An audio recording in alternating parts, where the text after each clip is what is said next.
Welcome everyone, मैं हूं उमेश शर्मा और सिंपल साइंस में आप सभी का स्वागत करता हूं।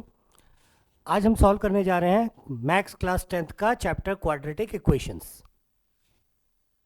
क्या होते हैं क्वाड्रेटिक इक्वेशंस? इसके बहुत ज़्यादा यूज़ हैं, आपको हर क्लास में ये यूज़ होगा, तो हर क्लास में यूज़ होने वाला टॉपिक है। सबसे पहले हम समझते हैं कि क्वाड्रेटिक इक्वेशन होता क्या है। क्वाड्रेटिक इक्वेशन एक इक्वेशन होता है in the form of ax square plus B X plus C is equal to 0 के फॉर्म में। दैट इज ये एक सेकेंड डिग्री इक्वेशन होता है in terms of a single variable x। यहां पर a, b and c constant values होती हैं, जहां a एंड b को हम कहते हैं coefficients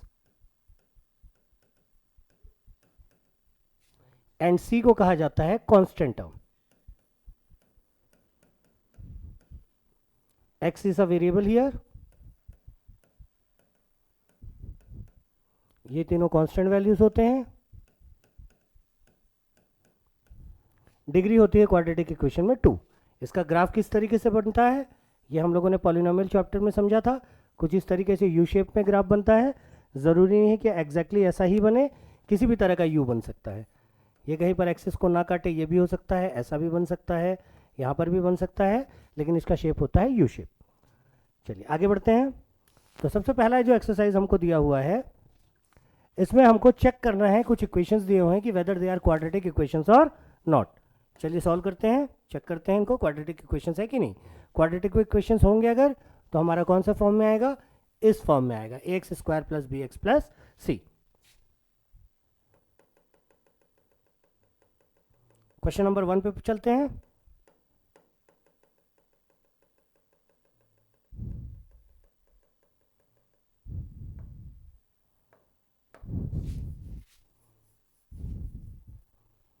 we are going to solve the question number 1 of exercise 4.1, जिसमें कि दिया हुआ है ये इक्वेशन।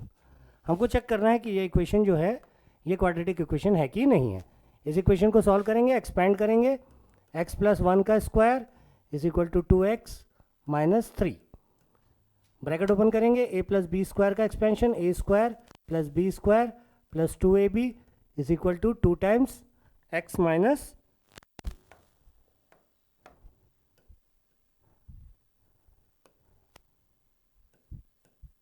तो this will be 2 times x minus 6। सारे टर्म्स को एक तरफ लेकर आएंगे तो X square plus 1 plus 2x minus 2x plus 6 is equal to 0। ये 2x कैंसिल हो गया, x square plus 7 is equal to 0। अभी भी ये जो इक्वेशन है A X square plus B X plus C के फॉर्म में है, जहाँ b इज इक्वल टू 0 है। हमको बस ये ध्यान देना है कि एक्स स्क्वायर का कोफिशिएंट 0 नहीं होना चाहिए, मतलब एक्स स्क्वायर वाला टर्म होना चाहिए। एक्स वाला टर्म नहीं होगा तो भी चलेगा, कांस्टेंट टर्म नहीं होगा तो भी चलेगा। तो यहाँ पर हमारा सेकंड डिग्री का इक्वेशन आ रहा है, इसलिए this equation is an quadratic equation.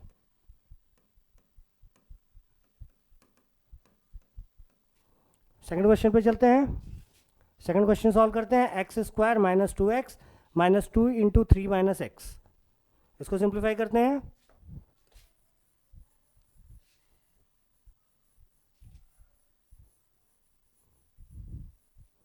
Moving on to question number 2, check करना है कि ये क्वाड्रेटिक इक्वेशन है कि नहीं है। क्वाड्रेटिक इक्वेशन कब होगा? जब X square plus B X plus C के फॉर्म में आएगा। इसको सिंप्लीफाई करते हैं तो X square minus 2x is equal to minus 6 plus 2x। इस 2x को इधर ट्रांसफर करेंगे, एक्स स्क्वायर माइनस 2x, सारे टर्म्स को कर देते हैं minus 2x plus 6 is equal to 0। तो X square minus 4x plus 6 is equal to 0, which is in the form A X square plus B X plus C is equal to 0।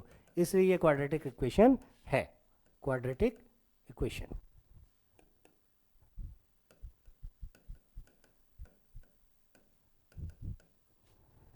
तीसरे question पे चलते हैं।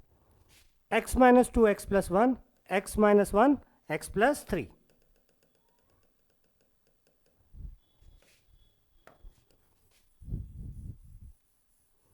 Moving on to question number 3, हमको दिया हुआ है x minus 2 into X plus 1 equals x minus 1 into X plus 3।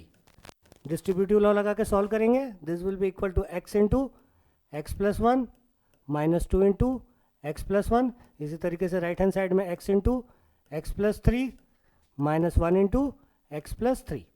Solve करेंगे, brackets को ओपन करेंगे, X square plus X minus 2x minus 2 equal X square plus 3x minus X minus 3. सारे terms को एक तरफ लेकर आते हैं, x square plus X minus 2x minus 2 minus X square minus 3x plus X plus 3 is equal to 0. यहाँ पर X square और minus X square gets cancelled. ये हो गया हमारा पॉजिटिव में प्लस एक्स तो प्लस 2x और नेगेटिव में माइनस 5x और कांस्टेंट टर्म बन गया हमारा प्लस 1 इज इक्वल टू 0. तो ये हो गया minus 3x plus 1 is equal to 0. यहाँ पर एक्स स्क्वायर वाला टर्म नहीं है, इसलिए this is not a quadratic equation. Quadratic equation नहीं होगा. नेक्स्ट क्वेश्चन में मूव करते हैं. लास्ट क्वेश्चन सेम टाइप का क्वेश्चन है. इसमें भी हम डिस्ट्रीब्यूटिव लॉ लगाते हैं. X into 2x plus 1 minus 3 into 2x plus 1 is equal to X into X plus 5. Simplify करते हैं, मल्टीप्लाई करेंगे तो 2x square plus X minus 6x minus 3 X square plus 5x. सारे टर्म्स को एक तरफ लेकर आते हैं. 2x square plus x minus 6x is minus 5x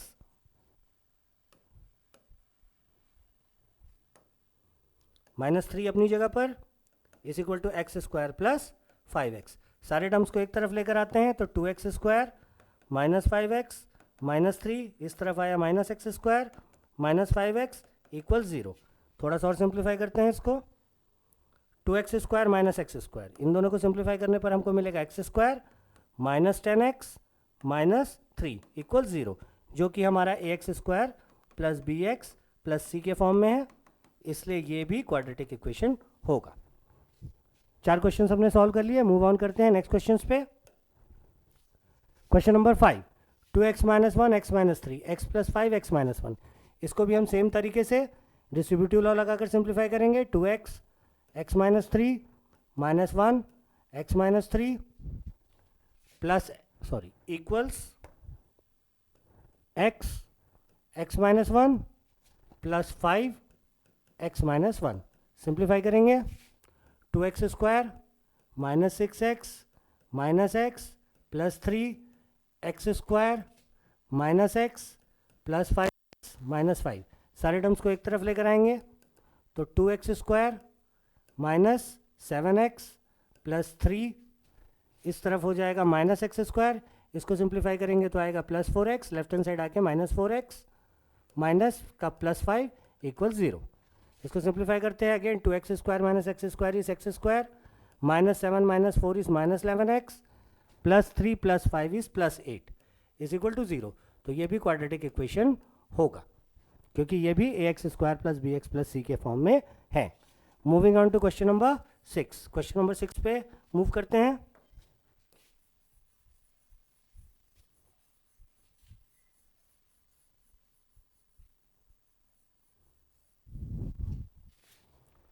question number 6 दिया हुआ है X square plus 3x plus 1 is equal to, right hand side को a माइनस बी का होल स्क्वायर में एक्सपेंड करेंगे तो we will get X square plus 4 minus 4x. सारे terms को एक तरफ लेकर आएंगे. X square plus 3x plus 1 minus X square minus 4 plus 4x equal 0. ये X square gets cancelled. 3x plus 4x is 7x and 1 minus 4 is minus 3. यहाँ पर X square वाला टर्म नहीं है, इसलिए ये क्वाड्रेटिक इक्वेशन नहीं होगा. Not a quadratic equation. Move करते हैं नेक्स्ट क्वेश्चन पे. x प्लस 2 का cube is equal to 2x X square minus 1. Solve करते हैं इस क्वेश्चन को.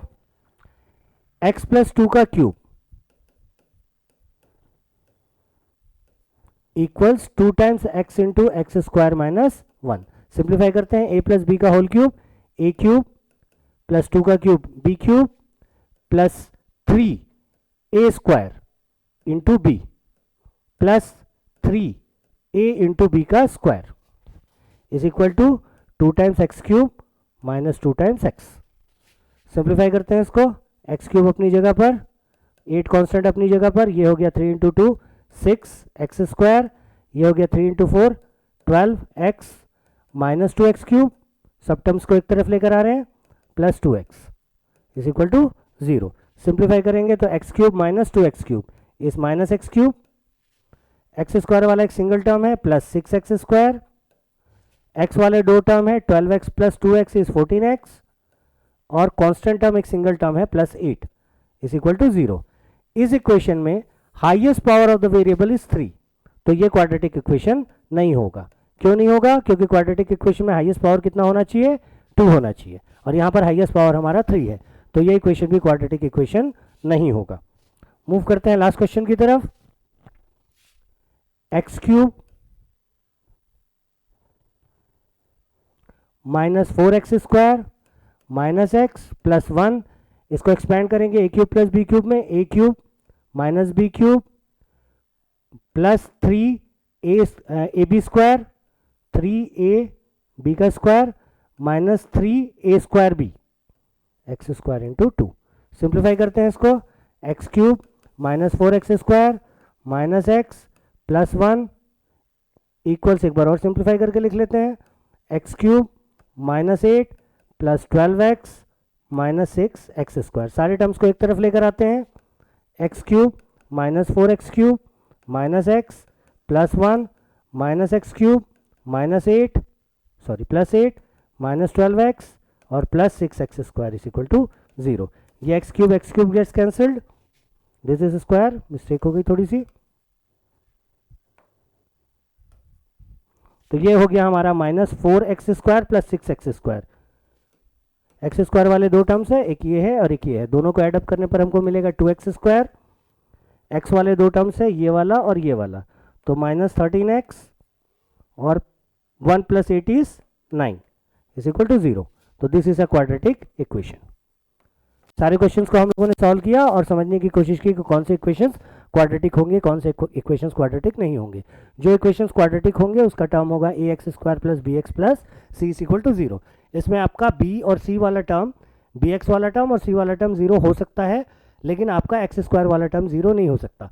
क्यों नहीं हो सकता? क्योंकि बाय डेफिनेशन क्वाड्रेटिक इक्वेशन का मतलब ही ऐसा इक्वेशन है जिसकी डिग्री 2 हो, that is ax² plus bx plus c के फॉर्म में हो। मूव करते हैं नेक्स्ट क्वेश्चंस की तरफ। इसमें हमको दिया हुआ है represent the following situations in the form of quadratic equations. हमको कुछ क्वेश्चंस दिए हुए हैं, वर्ड प्रॉब्लम्स दिए हुए हैं, जिसको हमको कन्वर्ट करना है क्वाड्रेटिक इक्वेशंस में। सॉल्व करते हैं। Question number 1, the area of a rectangular plot is 528 metre square. We have been given area is equal to length into breadth is equal to 528 metre square, equation number 1। Second condition दिया है length of the plot is 1 more than the twice of the breadth. We need to find the length and the breadth. Length और breadth निकालने के लिए हमको equation बनाना है, तो इसमें हमको क्या दिया हुआ है? Length is 1 more then twice of breadth, तो late breadth is x।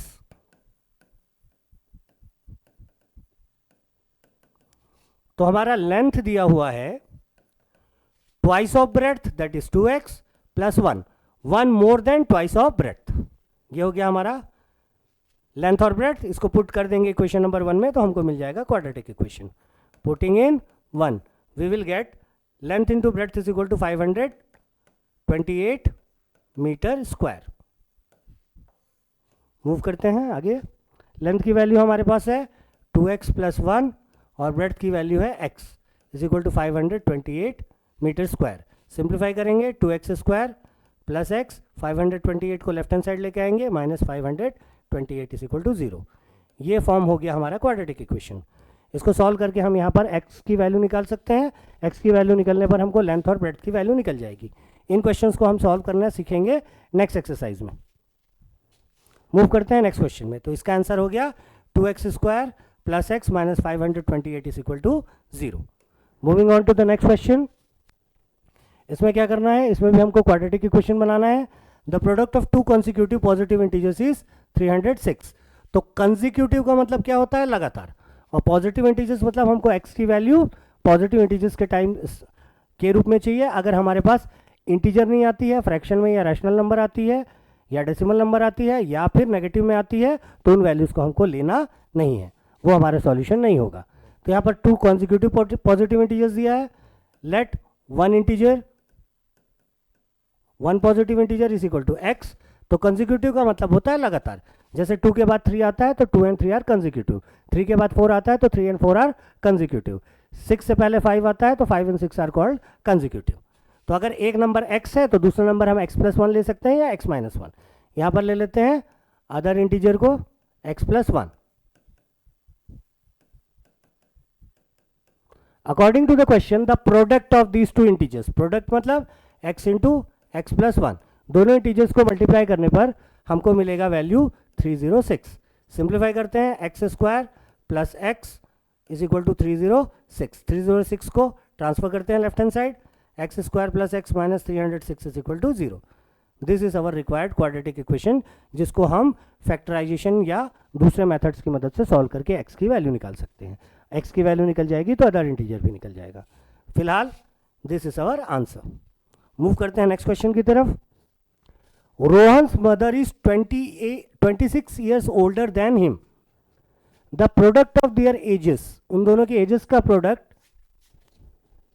3 years from now, आज से 3 साल के बाद उनकी एजेस का प्रोडक्ट दिया हुआ है 360। We would like to find the Rohan's present as.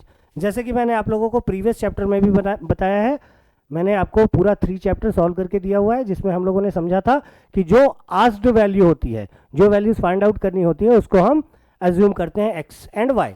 यहाँ पर हमको एक ही वैल्यू एज्यूम करनी है, रोहन्स प्रेजेंट एज, तो इसको लेंगे हम X. Let Rohan's present age is equal to X years. Then according to the question Rohan की मदर का एज 26 साल ज़्यादा है, तो मदर्स प्रेजेंट एज कितना हो गया, रोहन की एज से 26 ईयर्स ज़्यादा। Mother's present age is equal to X plus 26 years. अब according to the conditions 3 years from now, 3 साल के बाद, कितने साल के बाद, 3 साल के बाद, तो 3 साल के बाद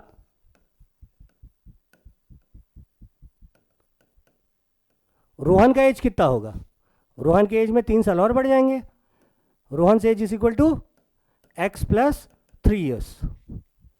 एंड मदर्स एज कितना हो जाएगा, उनका जो एज था प्रेजेंट एज उससे 3 साल और बढ़ जाएगा, तो ये हो जाएगा X plus 26 plus 3 which is equal to X plus 29 years.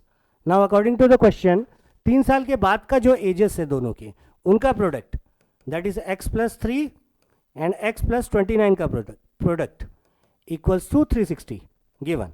Simplify करते हैं, x plus 29 plus 3 x plus 29 is equal to 360। Simplify करते हैं, x square plus 29x plus 3x plus 87 is equal to 360। आगे मूव करते हैं, x square अपनी जगह पर, इन दोनों का सम हो गया 32x प्लस 87, 360 को लेफ्ट हैंड साइड लेके आएंगे, माइनस 360 इज इक्वल टू 0। तो X square plus 32x, subtract करेंगे, 10 में से 7 गया 3, 15 में से 8 गया 7, minus 273 is equal to 0। This is our required quadratic equation, जो कि इस प्रॉब्लम को रिप्रेजेंट करता है, जिसको कि हम सॉल्व करके x की वैल्यू निकाल सकते हैं और दोनों गिवन वैल्यूज, दोनों रिक्वायर्ड वैल्यूज को निकाला जा सकता है। ये सारे क्वेश्चन को सॉल्व करना हम सीखेंगे नेक्स्ट एक्सरसाइज में। मूव ऑन करते हैं नेक्स्ट क्वेश्चन में। A train travels a distance of 480 kilometre at a uniform speed. Distance दिया हुआ है 480 kilometre, speed is uniform. If the speed has been 8 kilometre per hour less, तो time 3 घंटे ज़्यादा लगेगा। Then it would have taken 3 hours more to cover the same distance. Distance is same, which is given as 480 kilometer. We need to find the speed of the train. ये जो uniform speed की बात कर रहा है, उस uniform speed को find out करना है। तो find the speed of the train. तो let speed of train is equal to x kilometre per hour. तो in that case distance is equal to, speed is equal to distance upon time, which implies time is equal to distance upon speed. Distance is given as 480, and speed is given as x, speed हम लोगों ने assume किया है, तो ये हमको मिल गया equation number 1। पहले केस में टाइम मिला हमको 480 अपॉन एक्स आवर्स। अब according to the question second case में स्पीड को हमने ओरिजिनल स्पीड से 8 किलोमीटर पर आवर कम कर दिया, तो इस केस में जो नया टाइम था वो पुराने टाइम में 3 आवर्स ऐड हो गया। टी की वैल्यू हम लोगों ने निकाली थी 480 upon X plus 3, this can be written as 480 plus 3x upon X. अब फिर से हम फॉर्मूला लगाते हैं, speed is equal to distance upon time, तो H dash is equal to D upon T dash, D तो सेम दिया हुआ है, तो यहाँ पर हमको मिल जाएगा एच डैश की value x minus 8 is equal to distance की वैल्यू 480 अपॉन टी डैश की value 480 plus 3x upon x, जो कि चला गया ऊपर। इन दोनों को क्रॉस मल्टीप्लाई करते हैं और सिंप्लीफाई करते हैं, यहीं पर करते हैं। x minus 8 into 480 plus 3x equals 480x, multiply करेंगे तो 480x plus 3x square minus 3840 minus 8 3 24x equals 480। सारे टर्म्स को एक तरफ लेकर आते हैं, तो 480x plus 3x square minus 24x minus 3840 minus 480x is equal to 0। ये 480x को लेफ्ट हैंड साइड लेकर ट्रांसफर कर दिया, तो यहाँ पर 480x and 480x gets cancelled, 3x square minus 24x minus 3840 equals to 0। This is our required quadratic equation which is the answer of this question. जो question हमको पूछा गया था उसका आंसर होगा ये। इस इक्वेशन को सॉल्व करके हम x की वैल्यू और जो भी रिक्वायर्ड वैल्यू से हमको निकाल सकते हैं। मूव करते हैं नेक्स्ट क्वेश्चन की तरफ। यहाँ पर हमारा एक्सरसाइज 4.1 कंप्लीट हो जाता है। नेक्स्ट एक्सरसाइज है solution of quadratic equations by the method of factorization. Factorization में हम क्या करते हैं, हमारा जो क्वाड्रेटिक इक्वेशन दिया रहता है A X square plus B X plus C, इसको हम दो फैक्टर्स के फॉर्म में तोड़ते हैं और उसके हिसाब से फिर x की वैल्यू निकालते हैं। हमको x की मैक्सिमम 2 वैल्यू मिल सकती है, ये हम लोगों ने पॉलिनोमियल चैप्टर में कवर किया था कि जितनी डिग्री होती है उतनी मैक्सिमम सॉल्यूशंस हो सकते हैं, मैक्सिमम हो सकते हैं, ज़रूरी नहीं है कि हो। कौन से केस में कितने सॉल्यूशन मिलेंगे ये भी हम इसके बाद वाले एक्सरसाइज में चेक करेंगे, नेचर ऑफ रूट्स वाले एक्सरसाइज में, एक्सरसाइज 3 में। तो आज के लिए बस इतना ही। आई होप कि आपको बहुत अच्छे से चीज़ें समझ में आई होंगी। किसी भी तरह के डाउट के लिए आप कमेंट कर सकते हैं। All the best, like share subscribe, thank you all.